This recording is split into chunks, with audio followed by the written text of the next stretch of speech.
आज के हमारे गेस्ट हैं देविक शर्मा, जो डेनमार्क में Total SE petroleum refining company के आईटी डिपार्टमेंट में काम करते हैं। टोटल एसई दुनिया की 7 सुपर मेजर ऑयल कंपनीज में से एक है। इसके पहले देविक ने इंजीनियरिंग की और कॉलेज कैंपस के थ्रू उनका जॉब भी लग गया, लेकिन फिर कुछ ऐसा अनएक्सपेक्टेड हुआ जिसकी उन्होंने कभी कल्पना भी नहीं की थी, और यहीं से उनका जॉब को लेकर संघर्ष शुरू हुआ। लेकिन आज उनका मानना है कि जिस तरह सोने को आग में तपाकर कुंदन बनाया जाता है, उसी तरह जीवन में आए इस संघर्ष के समय ने उन्हें एक बेहतर इंसान बनाया है। जीवन में उतार चढ़ाव आते रहते हैं, पर उनसे लड़ने के लिए सही एटीट्यूड होना बेहद जरूरी है। आज की वेबकास्ट इस मायने से बहुत अहम है कि जो लोग जॉब के लिए संघर्ष कर रहे हैं और काफी समय से सफलता नहीं मिली है, जिस वजह से निराशा का भाव उनके अंदर है, खुद पर भरोसा भी कम हो रहा है और अब क्या करें ये समझ नहीं आ रहा है, उनको देविक के अनुभव से सारे समाधान मिल जाएंगे। देविक ने ईमानदारी से मेहनत करी, संघर्ष के दिनों में संयम नहीं खोया, लर्निंग को कभी नहीं रोका और प्रयास करना कभी बंद नहीं करा। जिन हालातों में अक्सर लोग उम्मीद छोड़ देते हैं, उन्होंने गिव अप नहीं किया, और उसी का नतीजा है कि आज वो एक बड़ी कंपनी में काम करते हैं। अपने जीवन और परिवार के स्तर को बढ़ाने के साथ साथ वे एक आदर्श नागरिक की तरह टैक्स भी पे करते हैं। युवाओं के लिए देविक जैसे लोग आदर्श होना चाहिए, और माय सर जी इनको कहता है कि ये समाज के हीरो हैं। आइए आज हम बात करते हैं देविक से उनके संघर्ष के दिनों के बारे में, साथ ही जानेंगे ऑन साइट जॉब के क्या फायदे हैं, और हम ये भी जानेंगे कि यदि आपका कॉलेज कैंपस से प्लेसमेंट नहीं हुआ है और आप जॉब तलाश कर रहे हैं तो आपको क्या क्या करना चाहिए जिससे आपका मकसद पूरा हो सके। तो आइए बात करते हैं देविक शर्मा से। हेलो फ्रेंड्स, बहुत बहुत स्वागत है आपका माय सर जी की एक और वेबकास्ट में। और ये सीजन 2 चल रहा है हमारी वेबकास्ट का, जिसमें हर बार हम एक नए गेस्ट के साथ हाजिर होते हैं। और आज के हमारे गेस्ट हैं देविक शर्मा, जो डेनमार्क से हमारे साथ जुड़े हुए हैं। सबसे पहले बहुत बहुत स्वागत है देविक आपका इस खास शो में। Thank you sir. सबसे पहले मैं आपको ये 2 बातें कहना चाहूँगा। सबसे पहले तो thank you so much for inviting मी। मैंने आपके वेबकास्ट देखे हैं, पिछले सीजन 1 भी कुछ देखे थे और सीजन 2 तो मैं पूरा फॉलो कर रहा हूँ। बहुत अच्छे वेबकास्ट, बहुत अच्छा है, तो thank you so much for inviting me. दूसरी बात ये कहना चाहूँगा आपको कि good luck for your work that you are doing right now. I have seen, I mean, congratulations first of all for 600,000 plus subscribers on your YouTube channel. So बहुत बहुत बधाई और बहुत बहुत शुभकामनाएं आपको कि आप बहुत अच्छा काम कर रहे हैं। बहुत सारे स्टूडेंट्स जुड़े हुए हैं, बहुत सारे स्टूडेंट्स को मार्गदर्शन मिल रहा है, कोर्सेज हैं, वेबकास्ट हैं, पूरी तरह से जिस तरह से आप हेल्प कर सकते हैं आप कर रहे हैं, तो बहुत अच्छा काम कर रहे हैं। Please keep up the good work. Thank you so much. और मैं दर्शकों को यहाँ पर ये बात बताना चाहता हूँ कि आईटी सेक्टर में जॉब करते हैं देविक, और फिलहाल डेनमार्क में पोस्टेड है, और काफी समय से डेनमार्क में, इसके पहले इंडिया में भी अलग अलग लोकेशंस पे उन्होंने काम किया हुआ है। लेकिन जिंदगी जितनी स्मूथ आज दिखाई देती है, हमेशा से वैसा होता नहीं है। जो हमारा मकसद होता है कि माय सर जी की वेबकास्ट में हम उन लोगों को लेकर आए जो हमारी सोसाइटी में आदर्श होने चाहिए। अक्सर होता ये है कि हम अपनी सोसाइटी में कुछ लोगों को देखते हैं, उनसे इन्फ्लुएंस होते हैं और उनके जैसा बनने की कोशिश करते हैं। अक्सर ये होता है कि वो लोग अगर सही रास्ते पे नहीं है तो भी हम उनको आदर्श मान के उनके जैसा बनने की कोशिश करते हैं। वो चाहे फिल्मी हीरो हो सकते हैं, कोई बॉलीवुड का हीरो हो सकता है, कोई वेब सीरीज का हीरो हो सकता है, कोई हमारे मोहल्ले का एक बड़ा नेता हो सकता है जो भले ही काम गलत करता है लेकिन शायद उसके रुतबे में हम लोग काफी इन्फ्लुएंस में आ जाते हैं। ऐसा इसलिए भी होता है कि जिन लोगों ने वाकई में ईमानदारी से अपना काम किया है, कुछ अचीव किया है, वो अक्सर हमारे आसपास होते नहीं। तो माय सर जी की इस वेबकास्ट में हमेशा हमारी कोशिश रहती है कि हम आपको उन लोगों से मिलवाएं जिन्होंने अपना जीवन एक ईमानदारी के रास्ते से आगे बढ़े, स्ट्रगल किया, बहुत सारी दिक्कतों को फेस किया, लेकिन उसके बाद अपना एक मुकाम बनाया अपनी मेहनत से। और वो है हमारे लिए हीरो, क्योंकि उनको देखकर हम भी अपनी लाइफ को एक पॉजिटिव डायरेक्शन देना चाहेंगे। तो देविक शर्मा की जो कहानी है मैं स्टार्ट करना चाहूंगा उस पॉइंट से जब वो इंजीनियरिंग में थे। देखिए, बहुत सारे देविक हमारे जो स्टूडेंट्स हैं, जो लर्नर्स हैं, व्यूअर्स हैं इस चैनल के, वो लोग, होता ये कि अभी जॉब नहीं लगी, अभी वो पढ़ाई कर रहे हैं।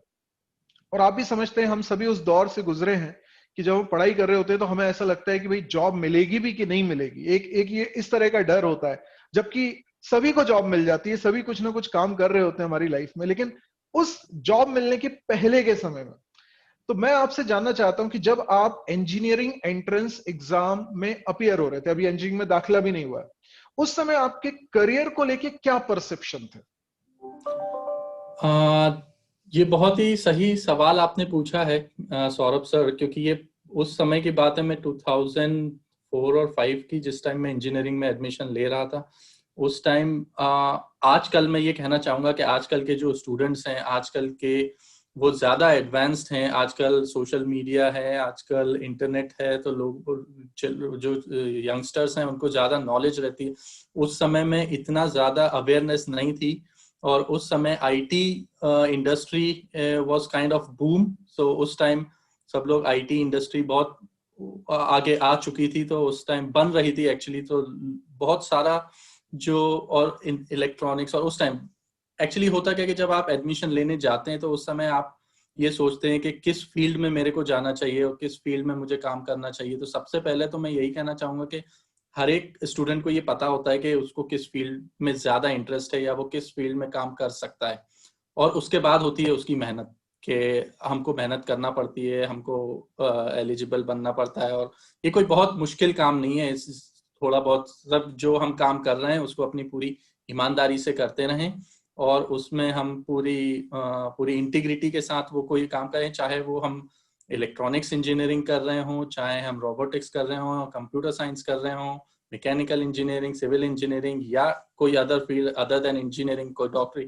सो डिपेंड करता है कि हम जो भी काम कर रहे हैं बस उसमें मेहनत करते रहें।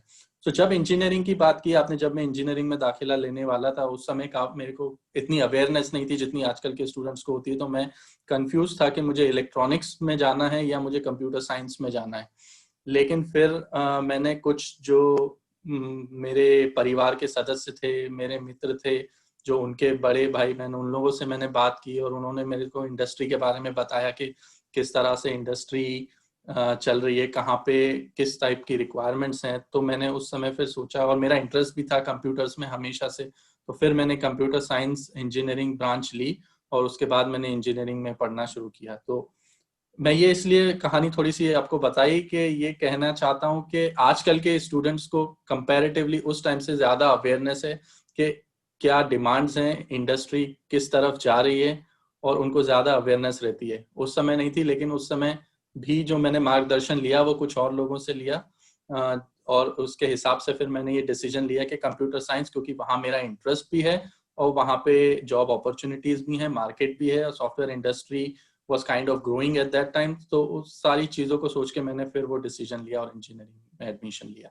देविक, आप इस बात से सहमत होंगे कि वो दौर ऐसा था जब अवेयरनेस के लिए ऑथेंटिक प्लेसेस नहीं थी कि कहां से इंफॉर्मेशन ले। एक तो इंफॉर्मेशन के लिए आपको लोग मिलते नहीं थे, मतलब ऐसा जैसा आज इंटरनेट का माहौल है, इंटरनेट पे आप इतने सारे रिसोर्सेज अवेलेबल हैं, उस समय भी रहे होंगे, लेकिन आज के कंपैरिजन में देखें तो बहुत ही कम थे। तो इतना आसान नहीं था कि हम ये जानकारी हासिल कर लें कि मार्केट में क्या क्या चल रहा है। और फिर जब हम लोगों से पूछते हैं तो हमें कई तरह के लोग मिलते हैं। कोई आपको कुछ सलाह देगा, कोई बोलेगा बैंक की तैयारी कर लो, कोई बोलेगा गवर्नमेंट जॉब्स की तैयारी कर लो, कोई बोलेगा रेलवे की तैयारी कर लो, कोई बोलेगा एमबीए कर लो, कोई, यानी बहुत सारे लोग, जितने लोगों से आप बात करोगे वो सब अलग अलग बोलते हैं। और कुछ लोग तो सिर्फ इसलिए भी बोलते हैं कि उन्हें कुछ बोलना है, उन्हें कुछ बिल्कुल गाइडेंस दे देना है, बस आपने पूछा है तो बोल ही देना है। तो मुझे ऐसा लगता है कि पहले की समस्या ये थी कि हमें ऑथेंटिक इंफॉर्मेशन नहीं मिल पाती थी। आज की समस्या ये है कि इंफॉर्मेशन कुछ ज्यादा ही मिल रही है, और इतनी सारी इंफॉर्मेशन में से वो इंफॉर्मेशन पिक करना जो कि हमारे काम की है, ये आज की डेट में बड़ा चैलेंज हो गया। पहले इंफॉर्मेशन नहीं थी, अभी ज्यादा इंफॉर्मेशन हो चुकी है। तो जी हाँ, बिल्कुल बिल्कुल आपने सही कहा। इस वक्त बहुत, मतलब पहले कम सोर्सेज थे, अभी बहुत सारे सोर्सेज हैं, बहुत सारी इंफॉर्मेशन है, लेकिन ये पता नहीं कर सकते कि कौन सी इंफॉर्मेशन सही है, कौन सी हाँ, ऑथेंटिक है और कौन सी ऑथेंटिक नहीं है, कौन सी ठीक नहीं है। हर आदमी कुछ ना कुछ कर रहा है, कुछ ना कुछ बोल रहा है। जैसा कि आपने बोला, बहुत सारे ऐसे लोग हैं जो सिर्फ बोलने के लिए कुछ बोल देते हैं, और हमको अपनी सूझबूझ के हिसाब से ये तय करना पड़ता है कि हमको किसकी बात माननी चाहिए और किसकी नहीं माननी चाहिए। तो किसी इंसान को अगर उस फील्ड का थोड़ा नॉलेज है और थोड़ी थोड़ी इंफॉर्मेशन है, तो ऑफ कोर्स मैं उस बंदे से ज्यादा प्रेफर करूंगा बातचीत करना और गाइडेंस लेना। ऑफ कोर्स मैं सुनूंगा सबकी, लेकिन इतनी सूझबूझ मुझ में है कि जिस इंसान को थोड़ा बहुत एक्सपीरियंस है या थोड़ा बहुत वो उस चीज से गुजर चुका है, तो he will give me more authentic information as compare to anyone else. तो ये आपने बहुत अच्छी बात बोली है। अक्सर हम लोग इसी जगह धोखा खा जाते हैं। हम लोग कई बार उन लोगों की बात पे भरोसा कर लेते हैं जिनके पास खुद के पास ऑथेंटिक इन्फॉर्मेशन नहीं है, जिन्होंने उस फील्ड में कुछ काम किया नहीं है, लेकिन फिर भी वो कुछ सुनी सुनाई बातों के आधार पे बात बोल देते हैं। जैसे कई लोग बोल देते हैं कि भाई अरे इंजीनियरिंग क्यों कर रहे हैं, इसमें तो कोई खास स्कोप नहीं रह गया। तो ऐसा वो लोग बोलते हैं या तो खुद फेलियर हुए रहते हैं उस फील्ड में, या फिर उन्होंने कभी इंजीनियरिंग करी नहीं है, उन्होंने भी लोगों से सुना हुआ है। तो आपने जो बात बोली कि हमेशा उन लोगों से जानकारी लें जिन्होंने उस फील्ड में कुछ अचीव किया हो, कुछ ऐसा हासिल किया हो जिसके बाद आप उनकी बात पे भरोसा भी कर पाएंगे। तो ये बहुत जरूरी बात है। अच्छा, मैं आपसे एक और सवाल करना चाहता हूँ कि कॉलेज से कैंपस आपका हो गया था, ये घटना मैं इसलिए सामने लाना चाहता हूँ क्योंकि बहुत सारे स्टूडेंट्स ये सोचते हैं कि मेरी जॉब लग गई, हाँ, कॉलेज में कैंपस के थ्रू जॉब लगी, अब मेरी लाइफ सेट हो गई, अब मुझे किसी तरह की टेंशन की जरूरत नहीं, अब मुझे कुछ पढ़ने की जरूरत नहीं, अब तो मेरी लाइफ सेट है। तो आपका जब कॉलेज में कैंपस हुआ तो किस कंपनी में कैंपस हुआ और उसके बाद आपके साथ क्या हुआ, वो जरा हमारे दर्शकों को बताइए। जी हाँ सौरभ जी, बिल्कुल आपको मैं ये बताना चाहूंगा कि जैसा कि आपने बोला कि अब कैंपस सिलेक्शन हो गया है, अब मेरी लाइफ सेट है। ऐसा नहीं हो सकता कभी भी जीवन में। हम कभी ये नहीं कह सकते कि आज मेरी लाइफ सेट है। मैं आज जो कर रहा हूँ, मैं आज भी ये नहीं कह सकता, या कोई इंसान अगर ये कहता भी है कि आज मैं सक्सेसफुल हूँ, आज मेरी लाइफ सेट है, तो ये ठीक नहीं है बात। क्योंकि मेरे ख्याल से या तो उनको पूरी नॉलेज नहीं है या फिर उनका विजन दूर तक का नहीं है। क्योंकि सक्सेस क्या है? Success is when hard work meets opportunity, उसको सक्सेस बोलते हैं। और success is not a destination, success is a journey. तो सक्सेस में ये नहीं कह सकता कि मैं आज सक्सेसफुल हूं या मैं कल सक्सेसफुल हो जाऊंगा। सक्सेस इज अ जर्नी जिसमें हम जीते हैं, हम रोज काम करते हैं, एक डिसेंट सी लाइफस्टाइल जीते हैं, उसको हम सक्सेस कह सकते हैं। इट्स अ जर्नी, जैसा मैंने कहा, इट्स नॉट अ डेस्टिनेशन। तो जो आपने पूछा वो सही बात है। उस समय मैं कॉलेज में इंजीनियरिंग में जब था, तो मैं 6th सेमेस्टर में था, जहाँ पे यूजुअली 6th सेमेस्टर में कैंपस सिलेक्शंस होना शुरू होते हैं। और उस टाइम कैंपस आए थे। एक्चुअली उसके पहले भी मैं ये बताना चाहूंगा कि क्योंकि मेरे 12th क्लास में 59% मार्क्स थे। 10th में मेरे काफी अच्छे मार्क्स थे, लेकिन 12th में 59% थे। लेकिन बहुत सारी कंपनीज उस समय जब आती थी तो उनका बेसिक क्राइटेरिया होता था कि 60% होना चाहिए 12th और 10th में। तो बहुत सारी मैं कंपनीज में बैठ नहीं पा रहा था, तो लेकिन मेरे उस समय ऐसा लगता है जीवन में हमसे सबसे बड़ी गलती शायद यही हो गई है। वो एक दौर आता है जब 10th में या 12th में आपके परसेंटेज 1-2% से रह जाते हैं 60%, और ज्यादातर कंपनीज कह रही हैं कि 60% का फिल्टर लगा हुआ है। तो हमें ऐसा लगता है सबसे बड़ी गलती शायद जीवन की ये हो गई है। जी हाँ, बिल्कुल। उस समय मैं सोचता था कि क्योंकि मेरे वो जो 1%, 59 पॉइंट कुछ था, तो 4 मार्क्स से 1% कम हुआ था। तो मुझे लग रहा था कि वो 4 मार्क्स मेरे लिए बहुत भारी पड़ रहे हैं वो 4 सालों में। लेकिन फिर भी मैं यही कहना चाहूंगा सबको कि हार नहीं मानना चाहिए। जो चीज हमारे कंट्रोल में नहीं है, अब उस पर ज्यादा नहीं सोचना चाहिए। इनफैक्ट हमको जो हमारे कंट्रोल में है, हमको उस पर ध्यान देना चाहिए। तो उस समय भी मेरा जो सोच थी वो यही थी कि ठीक है, अब मैं वापस जाके अपने 12th के परसेंट तो चेंज नहीं कर सकता, लेकिन जो भी मुझे मौका मिलेगा मैं उसमें अच्छे से तैयारी कर सकता हूँ और अपने आप में लर्न करते रह सकता हूँ जब तक मेरे को मौका ना मिले तब तक।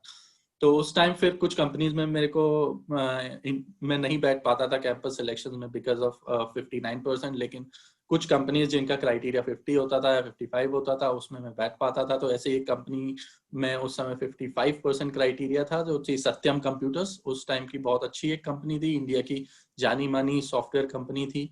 तो उसमें मुझे मौका मिला तो लेकिन मैं लकी था कि उस समय में जो सारे राउंड्स मेरे क्लियर हुए और मेरा कैंपस सिलेक्शन भी हो गया था।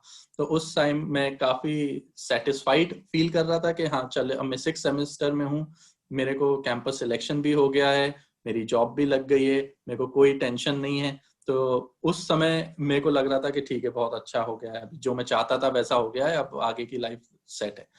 लेकिन जैसा कि आप जानते हैं, हम सभी जानते हैं कि ऐसा होता नहीं है, life is never set, you know, it's you have to keep learning and keep going.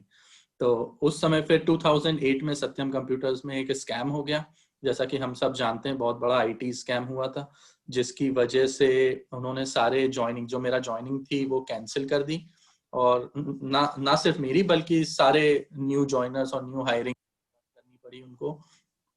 तो उस वजह से फिर मेरा कैंपस सिलेक्शन तो हो गया था, लेकिन नहीं कर पाया। अब मेरे को उस समय नुकसान क्या हुआ था कि आप जान सकते, क्योंकि उस समय ऐसा रूल था, मुझे अभी इतनी जानकारी नहीं है कि आजकल इंजीनियरिंग कॉलेज में कैसा रूल है, बट उस समय ऐसा रूल था कि if you have got selected in one company then you are not allowed to sit in other company. वो अच्छा भी था, so that other people will get chance, आपके जो कलीग्स हैं, आपके जो दूसरे मित्र हैं, जो कॉलेज के दूसरे स्टूडेंट्स हैं, उनको मौका मिले। तो क्योंकि उससे पहले क्या होता था, एक ही बंदा 2-3 कंपनीज में सेलेक्ट हो जाता था, लेकिन अल्टीमेटली आप जानते हैं कि एक बंदा एक ही कंपनी में ज्वाइन कर सकता है। तो वो उस समय का रूल बहुत अच्छा भी था, लेकिन उसमें ये था कि अब जैसा मैं सत्यम कंप्यूटर्स में सेलेक्ट हो गया था, तो उसके बाद मुझे दूसरे कंपनीज में बैठने का मौका नहीं मिला। तो और उस वजह से मैं किसी और कंपनीज में मुझे नौकरी नहीं मिली। लेकिन जब ज्वाइनिंग करने का टाइम आया, जब मैं कॉलेज से पास आउट हो रहा था, तब मुझे वो लेटर आता है कि हम ज्वाइनिंग नहीं दे पाएंगे because of the scam and hiring freeze हो गया है। तो उस समय मैं वापस से बैकफुट पे आ गया था। तो और सिर्फ मैं ही नहीं, और भी लोग थे, जो भी होंगे सब लोग के साथ। तो ये मैं कहना चाहता हूँ कि life is never set, that's what my point is, कि अप्स एंड डाउन्स हमेशा रहेंगे लाइफ में। तो कुछ भी हो, अप्स आएंगे, डाउन्स आएंगे, अच्छा होगा, बुरा होगा। तो उस समय हो गया था, मैं भी काफी हताश हो गया था कि अब मेरे को लग रहा था, अब उस टाइम में पास आउट भी हो गया था और जॉब भी नहीं थी। फिर मैंने सोचा, काफी बुरा भी लगता था कि अब मैं क्या करूं, मैं पास आउट हो गया हूं और मेरे को जॉब भी जरूरी है ढूंढना। मेरे को कंपनी में रिसेशन की वजह से जॉब उस समय इतने थे भी नहीं मार्केट में। जिस कंपनी में हुआ था वो कंपनी ने भी ज्वाइनिंग नहीं दी, उस कंपनी की वजह से मैं दूसरे कंपनीज में भी नहीं बैठ पाया था। तो सारा सब कुछ नेगेटिव की तरफ आ गया था। तो एक समय तो ऐसा लग रहा था कि अब मैं क्या करूं। लेकिन ये एक बहुत ही नॉर्मल बात है, मैं ये समझता हूँ कि इसमें उस समय मैंने सिर्फ मेरी जो सोच थी वो यही थी कि सिंपल सी एक बात है कि keep learning, keep going, keep fighting, keep trying. So when conditions are not in your favour then make yourself in favour of them. तो मैं ये कहना चाहता हूँ कि उस समय मैंने भी ये सोच रखी थी कि बस मैं सिर्फ, मेरे हाथ में जो है, जो मेरे कंट्रोल में है, you should not worry about the thing which is not in your control, but you can always change what is in your control। तो मेरे हाथ में उस समय ये था कि मैं सिर्फ और मेहनत करूं, और जो उस समय अलग अलग लैंग्वेजेस थे वो सीखूं, मेरे स्किल्स डेवलप करूं, और अपॉर्चुनिटी, और जैसा कि मैंने पहले कहा कि सक्सेस क्या है, कि success is when hard work meets opportunity. But opportunities हमारे हाथ में नहीं होते, लेकिन हार्ड वर्क हमारे हाथ में होता है। हम अपने आप को स्किल्स करते रहें, सुधारते रहें, पढ़ते रहें, अपडेटेड रहते रहें, ये हमारे हाथ में है। तो मैं वही करता था, और जहां भी कभी मौका आता था मैं अप्लाई करता था, इंटरव्यूज देता था। उसके बाद मैंने काफी इंडिया में ट्रैवल भी किया। मैं हैदराबाद गया जॉब ढूंढने, मैं बैंगलोर में भी रहा कुछ दिन, मैं मुंबई में भी रहा, मैं पुणे में भी रहा, मैं दिल्ली में भी रहा। मैं काफी जगह पे जाके देखता था, क्योंकि मुझे लगता था कि मेरे को अभी जॉब करना है। और लेकिन मैं ऐसा नहीं कि मैं सिर्फ जॉब ढूंढ रहा हूँ, उस समय मैं साइड बाय साइड कुछ ना कुछ लर्न करते रहता था। सी पढ़ी थी, C++ पढ़ी थी, और उसके बाद मैंने SQL पढ़ी, और उसके बाद .NET पढ़ी, शेयर पॉइंट पढ़ा, बहुत ओरेकल। तो मैं साथ साथ पढ़ते रहता था, सिर्फ ये सोच के कि मेरे को कुछ ना कुछ नॉलेज तो रहेगा। तो ये तो कॉलेज कॉलेज खत्म होने के बाद कितना पीरियड रहा जब तक आपको जॉब नहीं मिली? मतलब ये स्ट्रगलिंग फेज अगर हम इसको बोल दें तो ये कितने समय का रहा? ये मेरे ख्याल से ये पूरा जो टाइम अगर मैं देखूं, जब मैं कॉलेज से पास आउट हुआ था उसके बाद ये 1.5 साल से 2 साल तक का समय था। ओ बाप रे। मतलब अगर आज हम इस चीज को याद कर रहे हैं तो हम सिचुएशन के अभी बाहर खड़े, बिकॉज अभी लाइफ दूसरे ट्रैक पे आ चुकी है, प्रॉपर सब कुछ स्मूथ है, और आज हम उस घटना की बात कर रहे हैं जो हमारे साथ पहले हुई थी। तो जब सिचुएशन के आप बाहर खड़े होते हो तब आप बहुत कुछ सोच सकते हो कि नहीं नहीं, आपको हार नहीं माननी चाहिए और प्रयास करना चाहिए।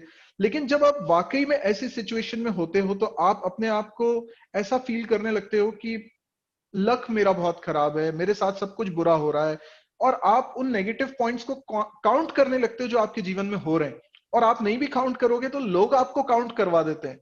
आपको ऐसे फीलिंग होने लगती है कि मेरा जॉब भी लग गया था, उसके बाद भी मुझे जॉब नहीं मिला, मैं जहां ट्राई कर रहा हूं वहां पे कुछ गलत हो रहा है। यानी हम सिर्फ, और वो नेगेटिव चीजें हमारी लाइफ में हमेशा से हो रही थी, लेकिन हमने कभी उनको काउंट नहीं करा था। अभी हम काउंट कर रहे हैं तो हमें ऐसा लगता है कि हमारी लाइफ बिल्कुल बेकार हो चुकी है और हमारी लाइफ में कुछ भी अच्छा नहीं हो सकता।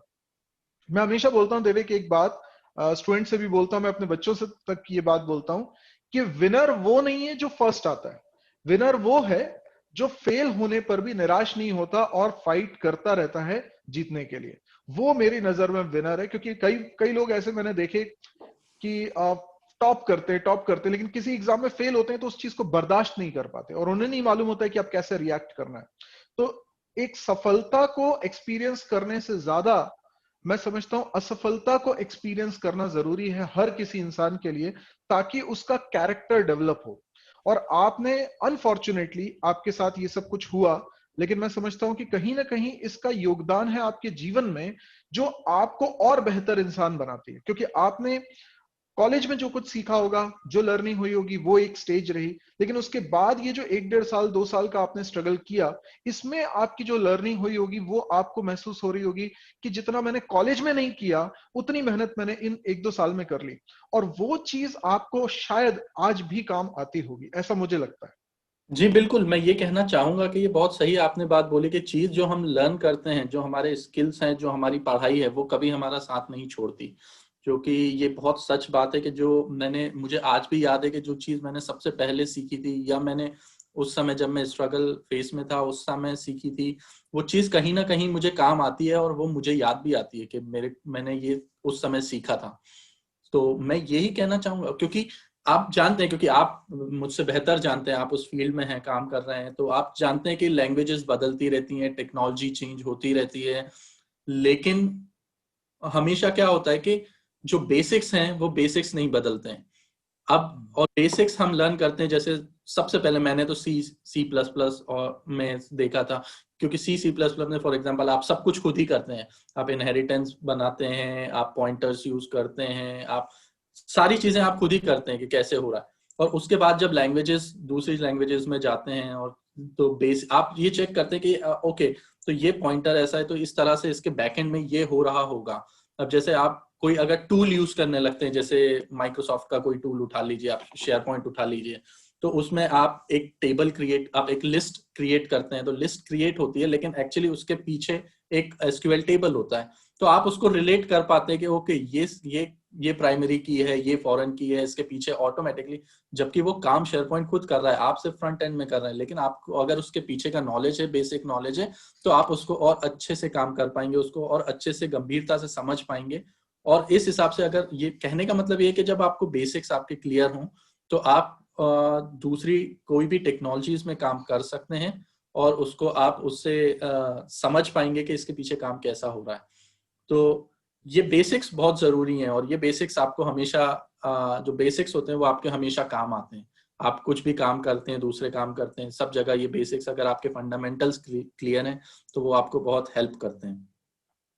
तो अभी यहाँ पर सभी दर्शकों को मैं कहना चाहूंगा कि ये घटना किसी के साथ भी हो सकती है। ये भी हो सकता है कि आपका कॉलेज के थ्रू कैंपस में प्लेसमेंट नहीं हो पाया हो, या कॉलेज में आपको इतनी अच्छी अपॉर्चुनिटीज ही ना मिली हो, या जैसे कि अभी देविक ने ये बताया कि उनके 12th में परसेंटेज कुछ मार्क्स से रह गए थे 60% होने के लिए, जिसके कारण क्राइटेरिया को वो सेटिस्फाई नहीं कर रहे थे कई सारी कंपनीज में।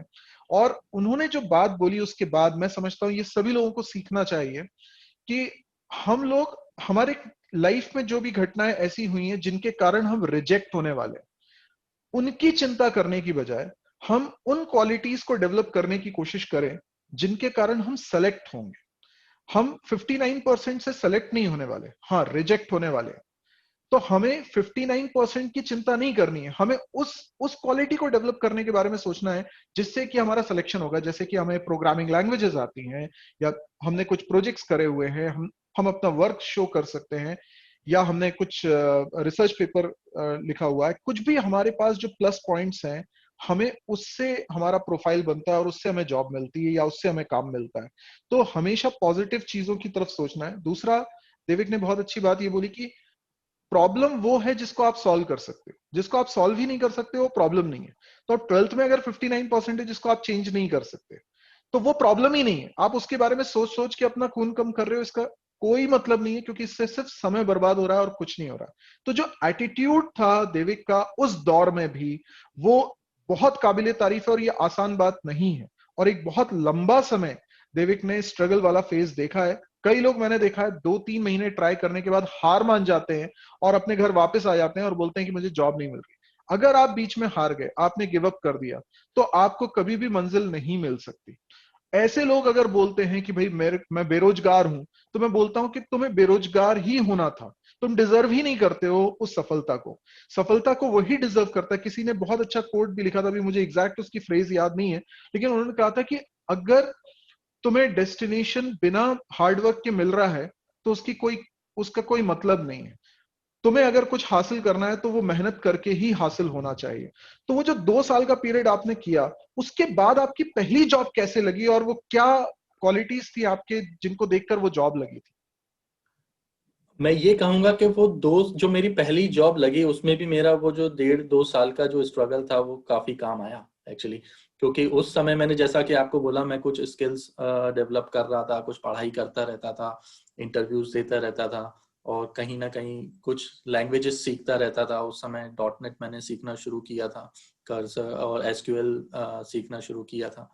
तो उस समय मैं काफी सीख रहा था। लेकिन जब पहला जॉब मेरे को लगा, वो उस समय पटनी कंप्यूटर्स के नाम से जानी जाती थी वो कंपनी। उसके बाद फिर उसको आई गेट ने टेक ओवर कर लिया था, और अभी उसको कैप जेमिनाई ने टेक ओवर कर लिया। तो आज की तारीख में वो कैप जेमिनाई कही जाती है। लेकिन उस समय मैं वही इंटरव्यू देने गया, और इंटरव्यू में मेरे को उन्होंने पहले तो खैर उस समय रिटर्न टेस्ट भी होता था, तो रिटर्न टेस्ट हुआ, उसके बाद क्लियर हुआ, जीडी ग्रुप डिस्कशन हुआ, वो क्लियर हुआ, उसके बाद इंटरव्यू हुआ। और इंटरव्यू में उन्होंने कुछ मुझसे ऐसे सवाल भी पूछे जो मैंने सोचा नहीं था। जो वो इंटरव्यू, क्योंकि जो फ्रेशर्स के लिए था, वो डॉटनेट के लिए था एक्चुअली वो इंटरव्यू। लेकिन वो इंटरव्यू के दौरान बातों बातों में कुछ एसक्यूएल का जिक्र हुआ, और उन्होंने एसक्यूएल के मुझसे सवाल पूछना शुरू किए, और वो भी एसक्यूएल के वो सवाल जो मुझे आते थे, मैं क्योंकि उसी समय रिसेंटली मैं पढ़ रहा था। तो वो इन्फ्लुएंस किया उस चीज ने इंटरव्यू में, और उन्होंने उन्होंने सोचा कि हाँ, ये डाइवर्सिटी है कि I can work in dot net also, and I can work in SQL also, and C++ also. So that diversity helped me. So उन्होंने मेरे को देखा और उन्होंने बोला कि हमारे पास काफी सारे प्रोजेक्ट्स हैं डिफरेंट टेक्नोलॉजीज में, so I think you can work in any of those, so that is actually very good. So वो चीज, तो जो चीज मैंने कॉलेज में नहीं सीखी थी, जो चीज मैं बाद में सीखी कॉलेज के, वो चीज मेरे को काम आई उस समय। लेकिन जैसा कि आपने अभी बात कर ही दी है कि अप्स एंड डाउन्स की, तो मैं एक और ये बताना चाहूंगा कि वहां पे भी पहले मेरा सत्यम में हुआ, वहां लाइफ खत्म नहीं हुई, या वहां सब कुछ अचीव नहीं हो गया। फिर एक चेंज आया जब सत्यम में स्कैम हो गया, तो मेरे को ज्वाइनिंग नहीं मिली, फिर वो स्ट्रगल हुआ। फिर एक चेंज आया जब मेरे को जॉब मिल गई पटनी कंप्यूटर्स में, जो हम अभी बात कर रहे हैं, वहां भी चेंज खत्म नहीं हुआ। फिर उसके बाद मैंने 1-2 साल तक काम किया वहां पे, मैंने काफी अच्छा काम किया, लेकिन मैं काफी सेटिस्फाइड था। लेकिन अल्टीमेटली 2 साल बाद ऑफिस के कुछ पॉलिटिक्स की वजह से, या मैं क्योंकि सबसे जूनियर था उस टीम में उस वक्त, तो जो टीम में जो रेटिंग थी उसमें मेरे को मेरी जितनी एक्सपेक्टेशन थी उससे मुझे कम दिया रेटिंग दी थी। तो उस साल मेरा अप्रेजल उतना अच्छा नहीं हुआ था, तो मैं थोड़ा सा डीमोटिवेट हो गया था कि मैंने बहुत मेहनत की है और आई डोंट डिजर्व के मेरे को इतना कम रेटिंग मिले, I was expecting something more. तो वहां से मेरे को थोड़ा सा, फिर मेरे को, अब मैं अच्छा काम कर रहा था उस समय, मैं पुणे में था, पुणे में बढ़िया जॉब था, बढ़िया काम था, सब कुछ अच्छा चल रहा था। लेकिन जहाँ पे मेरी एक्सपेक्टेशन थी थोड़ा, क्योंकि मैंने बहुत अच्छा काम किया था और मुझे रेटिंग उस हिसाब से नहीं मिली थी, तो थोड़ा सा मैं डीमोटिवेट हो गया। तो उसी समय फिर मैंने सोचा अभी भी देखता हूँ फिर दूसरी जॉब अगर मार्केट में कैसा है। तो मैंने दूसरी जॉब देखना शुरू किया, और दूसरी जॉब मेरे को Larsen and Toubro LNT infotech में उस समय मिल गई। एक्चुअली मैं ये कहना चाहता हूँ, मेरे को कुछ छोड़ने का था नहीं वहां पे पटनी में, लेकिन उस समय कुछ हालात ऐसे बने कि मेरे को डिमोटिवेट हो गया था। तो वो इंटरेस्ट जो रहता है काम करने का वो नहीं बन रहा था, तो वो वापस से एक डाउन आया। मैं ये बताना चाह रहा हूँ कि उस समय एक डाउन साइड आया कि फिर, क्योंकि एक बार क्या होता है कि जब आप एक कंपनी में 2 साल काम करते हो तो आप you kind of settle yourself in the environment and in the work, and then again if you have to start in a new company, then वो भी एक चैलेंज है कि आपको फिर शुरू से शुरू करना होता है, then you have to prove yourself again. So लेकिन फिर मैंने वो रिस्क लिया और फिर मैंने दूसरी कंपनी LNT में ज्वाइन किया। और LNT में ज्वाइन करने के बाद एक्चुअली LNT ने मुझे लिया था, उन्होंने बोला था कि हमारे पास एक बहुत अच्छा प्रोजेक्ट है एक इंश्योरेंस कंपनी का, तो उसके लिए उन्होंने मुझे लिया था। लेकिन मेरे जाने के बाद वो क्या हुआ पता नहीं, वो प्रोजेक्ट शायद उनको मिला नहीं, तो उन्होंने बोला कि अभी कोई प्रोजेक्ट नहीं है हमारे पास। तो उन्होंने फिर मेरे को थोड़े दिन तक मेरे पास कोई काम नहीं था, तो उस समय भी मैं दोबारा मैंने शुरू किया स्किल्स डेवलप। उस समय मैं शेयर पॉइंट और .NET में ज्यादा काम कर रहा था, तो मैंने वहां पे काम करना उसमें और पढ़ना शुरू किया। तो उस समय ये कहना चाहूंगा कि वहां पे एक डाउन साइड आया, मैंने दूसरा कंपनी ज्वाइन किया। वहां पे जिस प्रोजेक्ट के लिए उन्होंने मुझे लिया उसमें प्रोजेक्ट उनको नहीं मिला। फिर मेरे पास कोई प्रोजेक्ट नहीं था वहां पे, तो उन्होंने फिर एक अपॉर्चुनिटी आई कि उन्होंने बोला कि आप इस प्रोजेक्ट में काम कीजिए। वो मेयर्स का प्रोजेक्ट था, तो फिर मैंने कहा ठीक है, वो अपॉर्चुनिटी थी, तो मैंने मर्स के प्रोजेक्ट में काम किया। और डायरेक्टली वो प्रोजेक्ट ऑन साइट का था, उसमें कुछ 3-4 महीने का सबसे पहले ऑन साइट था। तो वो एक फिर से अप आया मेरे लिए कि मैं ऑन साइट पे जाऊंगा। मैं डेनमार्क गया, कोपेनहेगन गया था डेनमार्क में, वहां पे मैंने 4-5 महीने काम किया डायरेक्टली क्लाइंट के साथ। तो ये भी एक अपसाइड है कि मैं अदरवाइज अगर मैं जो मैं पटनी कंप्यूटर्स में जो काम कर रहा होता और अगर मैं काम करता रहता तो मैं वहां भी खुश था। लेकिन एक डाउन साइड वहां पे आया जिसने मेरे को ट्रिगर किया कि मैं कुछ चेंज करूं, और वो चेंज किया मैंने, और वो चेंज मेरे लिए पॉजिटिव सिद्ध हुआ। और उसके बाद मेरे को डायरेक्ट ऑन साइट अपॉर्चुनिटी मिला। मैंने वहाँ कस्टमर के साथ बहुत अच्छा काम किया, हम लोगों ने उनके कुछ सिस्टम्स डेवलप किए। और तो वहां से फिर मेरे को एक और अप मिला कि अब मैं यहाँ पे जो कहने की बात है कि अप्स एंड डाउन्स जो मैं आपको बताना चाह रहा हूँ, तो वो ये खत्म नहीं होता। ये लाइफ में स्ट्रगल, ठीक है, स्ट्रगल होता है, हम लोगों को मेहनत करना पड़ती है, अप्स एंड डाउन्स आते रहते हैं।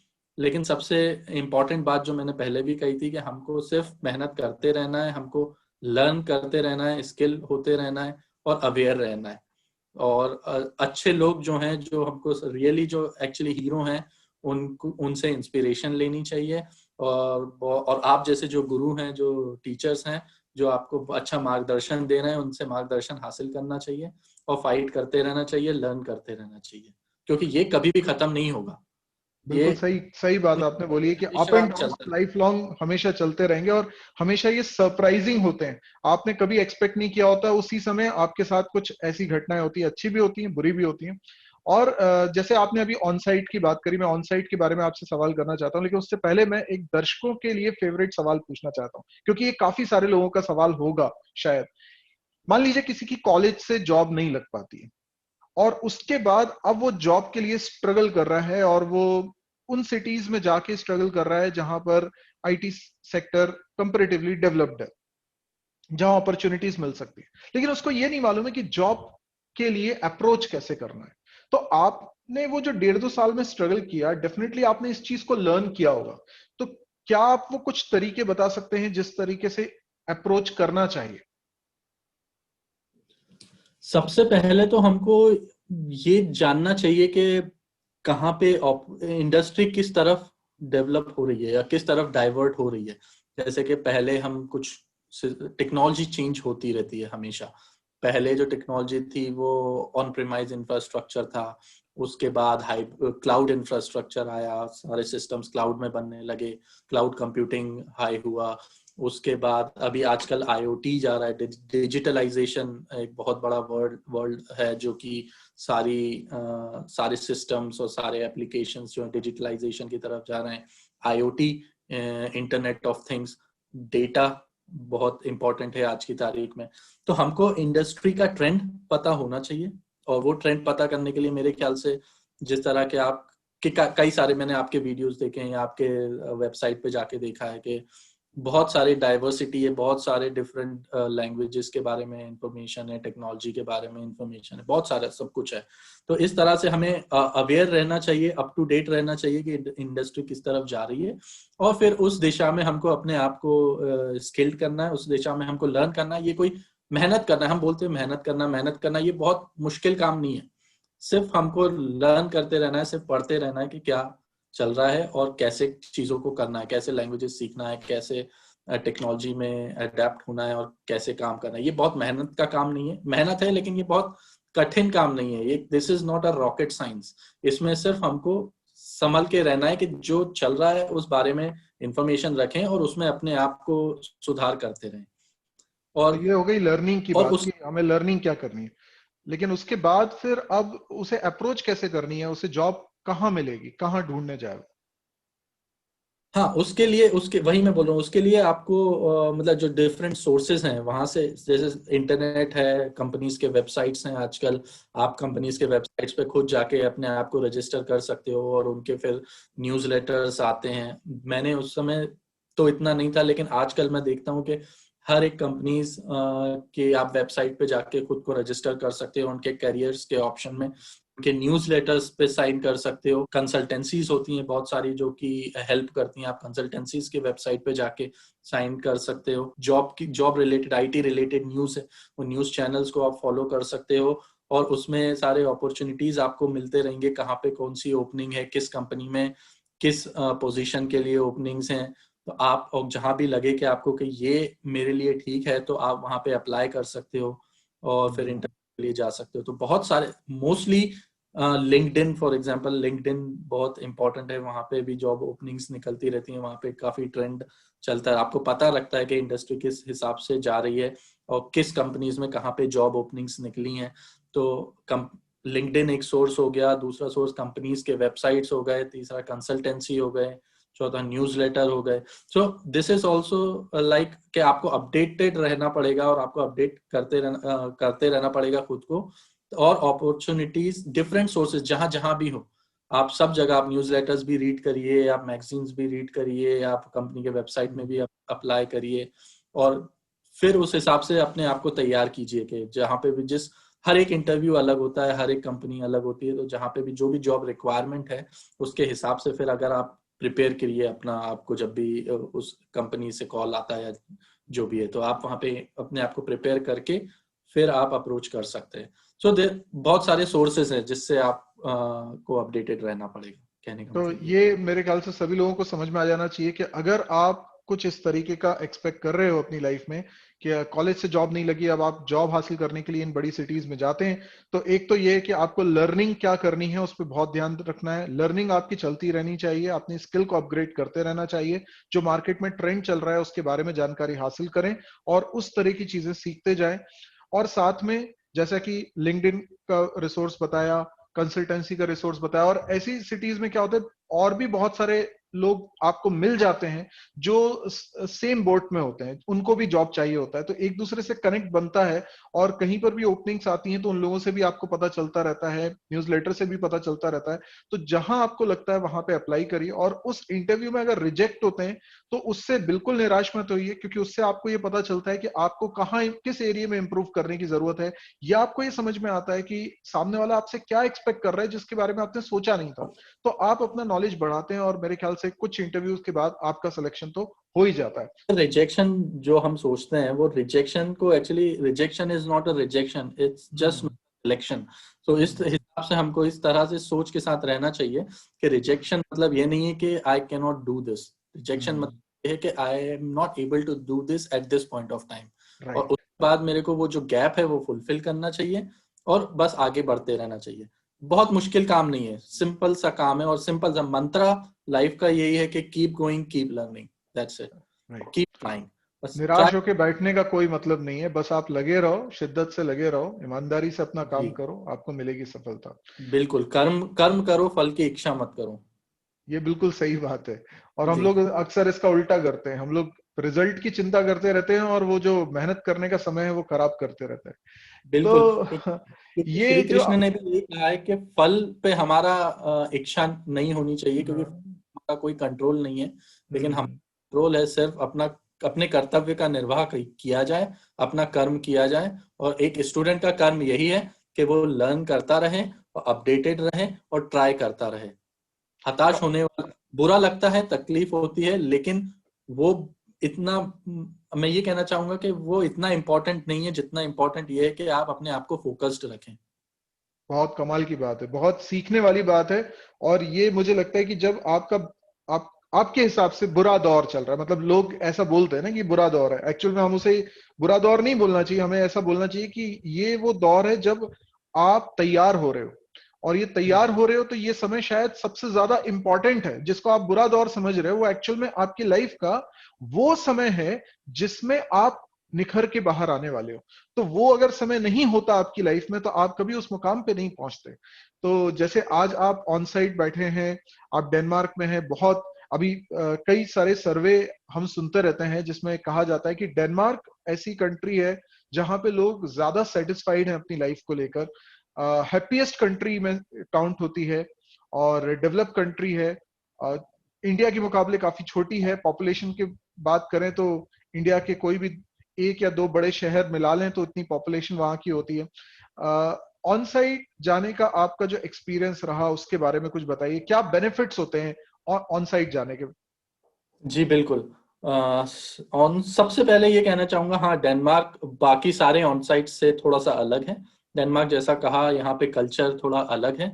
यहाँ पे हैप्पीनेस को ज्यादा इम्पोर्टेंस दी जाती है रादर देन काम को। यहाँ यहाँ पे हेल्थ को ज्यादा इम्पोर्टेंट है, सेफ्टी ज्यादा इम्पोर्टेंट है, एक इंसान ज्यादा इम्पोर्टेंट है रादर देन काम के। सो कंपनी ये कहती है कि बहुत ये हमको ये डेडलाइंस हैं, ये सारे प्रोजेक्ट्स कंप्लीट करना है, ये इम्पोर्टेंट नहीं है। अगर यहाँ पे इम्पोर्टेंट ये है कि जो एम्प्लॉयज हैं, जो लोग काम कर रहे हैं, उनकी हेल्थ, उनकी सेफ्टी, उनका एनवायरनमेंट, ये ज्यादा इम्पोर्टेंट है रादर देन कंपनी के बैलेंस शीट्स है। सो इसीलिए यहाँ पे लोग खुश रहते हैं, क्योंकि यहाँ पे सोशल बेनिफिट्स मिलते हैं, सोशल सपोर्ट मिलता है। और यहाँ पे लोग, और जो मैनेजर और जो वर्किंग एनवायरनमेंट है वो भी डिफरेंट है। यहाँ पे हायरार्की बहुत बड़ी नहीं होती। यहाँ पे जैसे टॉप टू बॉटम नहीं होता, यहाँ बॉटम टू टॉप चलता है। एक छोटा सा एग्जांपल है कि हमारे यहाँ हर साल मैनेजर अपने एम्प्लॉयज का अप्रेजल करता है। यहाँ पे हर बार एम्प्लॉयज अपने मैनेजर को रेटिंग्स देते हैं। तो इस तरह से यहाँ पे के मैनेजर सही से काम कर पा रहा है या नहीं, कर रहा है या नहीं, और हम एम्प्लॉय खुश हैं या नहीं। तो इस हिसाब, ये एक इस तरह से कि यहाँ पे हर एक इंसान बराबर है, और सब लोग बराबर रहते हैं, और सबको बराबर फैसिलिटीज हैं, और सारे बराबर अधिकार हैं। ऑन साइट की बात करें तो वो कोई भी ऑन साइट हो, ये किसी भी ऑन साइट में, ये नहीं कहूंगा कि ऑन साइट सिर्फ इंडिया के बाहर, इंडिया में भी ऑन साइट होता है। बहुत कंपनीज हैं जो इंडिया में ही है, जिसका कस्टमर इंडिया में भी है। तो ऑन साइट पे काम करने का एक्सपीरियंस अलग होता है, चाहे वो ऑन साइट इंडिया के बाहर हो या इंडिया के अंदर ही हो। तो अगर ऑन साइट मतलब जिस कस्टमर के लिए हम काम कर रहे हैं, डायरेक्ट उस कस्टमर के पास जाके वहां पे काम कर रहे हैं, रादर देन ऑफशोर लोकेशन हमारे खुद के ऑफिस से। तो ऑन साइट में आपको जो डायरेक्ट आप लिंक कर सकते हो, जो मैं काम कर रहा हूँ वो कैसे रिफ्लेक्ट हो रहा है बिजनेस में डायरेक्टली। तो जो मैं एप्लीकेशन या सिस्टम्स बना रहा हूँ, उसका वो डोमेन में कैसे यूज हो रहा है, वो बिजनेस में कैसे यूज हो रहा है, वो कस्टमर कैसे यूज कर रहा है। और जब आप कस्टमर्स के साथ डायरेक्टली काम करते हो तो आप बहुत सारी चीजें समझ पाते हो कि उनके रिक्वायरमेंट्स क्या हैं, और उनको वो what is their actually need.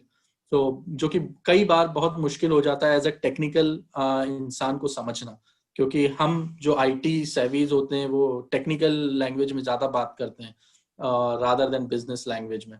तो इसलिए जब आप कस्टमर के साथ काम करते हो तो आप कस्टमर के साथ ये नहीं बोल सकते कि मैंने ये क्वेरी लिखी थी, लेकिन ये क्वेरी ये 3 टेबल को ज्वाइन करके, ये इनर ज्वाइन करके डेटा ला रहा है। कस्टमर को कभी भी ये चीज समझ में नहीं आएगी। लेकिन आप कस्टमर को ये बोलोगे कि ये तीन डिफरेंट क्लासिफिकेशंस हैं और ये क्लासिफिकेशन से आपको ये चौथा स्क्रीन चाहिए, जो डेटा चाहिए, तो वो समझ पाएगा। तो इस हिसाब के कुछ स्किल्स आप डेवलप कर पाते हो कि how to interact with customer, because when you are working directly with customer, you understand, you know the pain points, you know what the customer needs, and you can link your work with the business directly.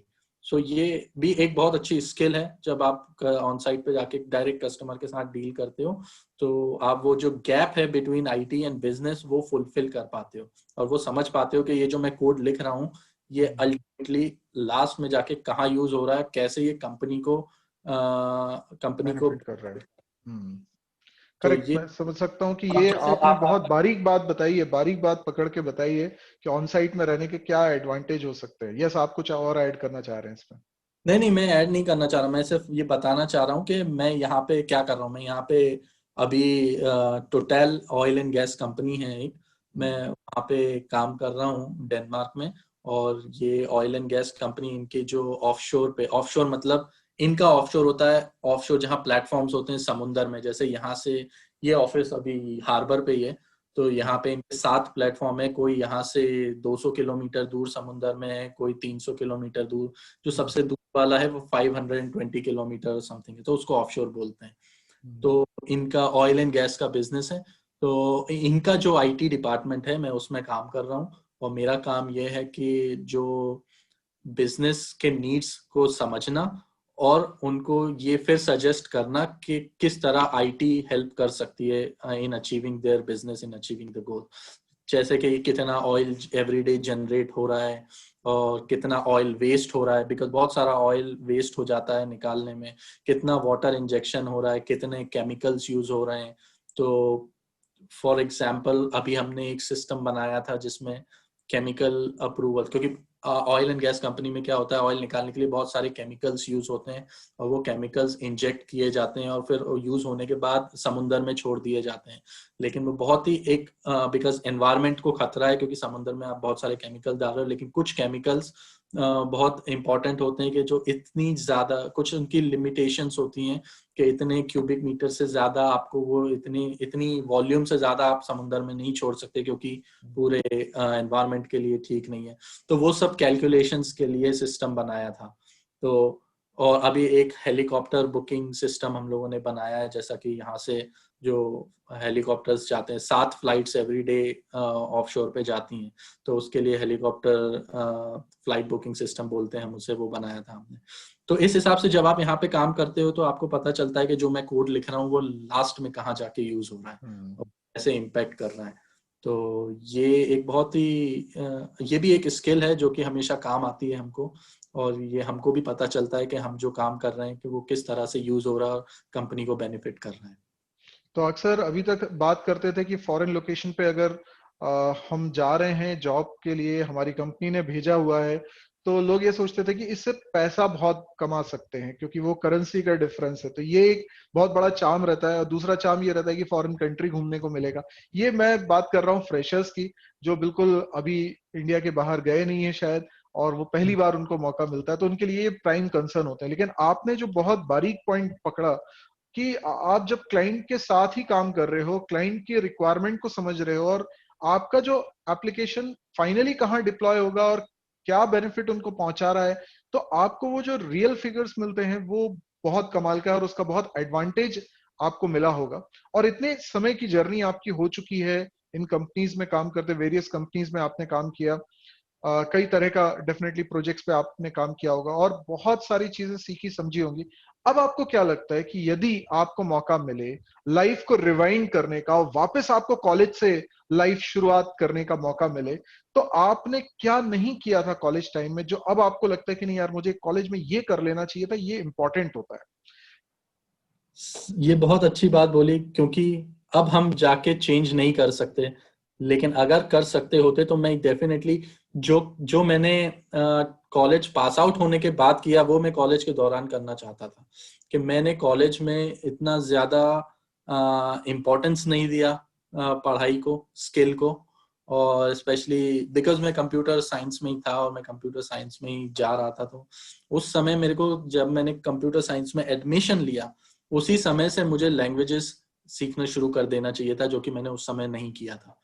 सबसे पहले क्योंकि बहुत सारी चीज जो मेरे को काम आया वो मेरे लैंग्वेज स्किल्स थे, और जो कोडिंग और जो भी जितने भी टेक्नोलॉजी मैंने सीखे थे वो काम आए, और मोस्टली मैंने जो सीखा था वो कॉलेज से पास आउट होने के बाद सीखना शुरू किया था। तो मुझे लगता है कि शायद मैं अगर ये और पहले 4 साल पहले शुरू कर देता जब मैंने कॉलेज में एडमिशन लिया, तो मैं थोड़ा कुछ और सीख पाता, और मेरे को आज जो नॉलेज है उससे थोड़ा और ज्यादा नॉलेज मेरे को मिलता अभी। और तो इस वजह से मैं ये कहना चाहूंगा कि जो अगर मैं चेंज करना चाहता और कर सकता, तो मैं ये करता कि जो चीजें मैंने सीखना शुरू की थी कॉलेज के बाद, वो मैं ड्यूरिंग कॉलेज सीखना शुरू करता। तो ये सभी लोगों के लिए एक मैसेज है कि अगर आप कॉलेज लाइफ को सिर्फ एंजॉय ही कर रहे हो और पढ़ाई बिल्कुल भी नहीं कर रहे हो, तो कॉलेज के एकेडमिक्स के मार्क्स के अलावा आप प्रोग्रामिंग लैंग्वेजेस पे काफी ध्यान दें। C plus plus, data structure, ये सब्जेक्ट्स आपके फंडामेंटल्स होते हैं, और ये अगर आप कॉलेज टाइम पे ही कर ले तो आपके लिए बहुत अच्छा है। और आज का समय पहले के समय से और ज्यादा कॉम्पिटिटिव हो गया है, यानी अवेयरनेस आ जाने की वजह से लोग सीख रहे हैं। इनफैक्ट स्कूल में जो बच्चे हैं वो प्रोग्रामिंग लैंग्वेज सीख लेते हैं। तो आप अगर कॉलेज में रह के इंजीनियरिंग कर रहे हैं और आप अभी भी प्रोग्रामिंग लैंग्वेजेस पे अच्छी कमांड नहीं बना पाए हैं, तो ये आपके लिए एक बहुत नेगेटिव पॉइंट हो सकता है। इसलिए इस चीज पे वर्कआउट करने की आप कोशिश करें। तो देविक, लास्ट में मैं आपसे चाहता हूं कि माय सर जी के दर्शकों के लिए आप कुछ भी फाइनल मैसेज देना चाहते हैं, फिर हम लोग इस वेबकास्ट को एंड करेंगे। कुछ अलग नहीं कहना चाहूंगा, जो हमने अभी इस दौरान पिछले बात की है उसी को रिपीट करना चाहूंगा, कि सबसे पहले यही कि सक्सेस को एक माइलस्टोन ना समझें। सक्सेस एक डेस्टिनेशन नहीं है, सक्सेस इज अ जर्नी। तो आप सक्सेस इज अ जर्नी उसको उस हिसाब से करते रहे, समझ के चलिए। और कोई भी कभी भी सक्सेसफुल नहीं होता है, ये सिर्फ एक जर्नी है जो आदमी जीता है और आगे चल बढ़ता जाता है। उसके लिए जरूरी ये है कि आप जो कॉलेज में हैं, स्पेशली आजकल स्टूडेंट्स, उनके पास रिसोर्सेज हैं और उनके पास अवेयरनेस है और उनके पास टेक्नोलॉजी है, सोशल मीडिया है, उनके पास आप जैसे गुरु हैं, मार्गदर्शन है। तो उनसे मार्गदर्शन लेके अपने स्किल्स सुधारते रहें और इम्प्रूव करते रहें और मेहनत करते रहें। बहुत मुश्किल नहीं है, बहुत आसान है। सिर्फ जो मेहनत है वो करते रहना है और कंटिन्यूअसली करते रहना है।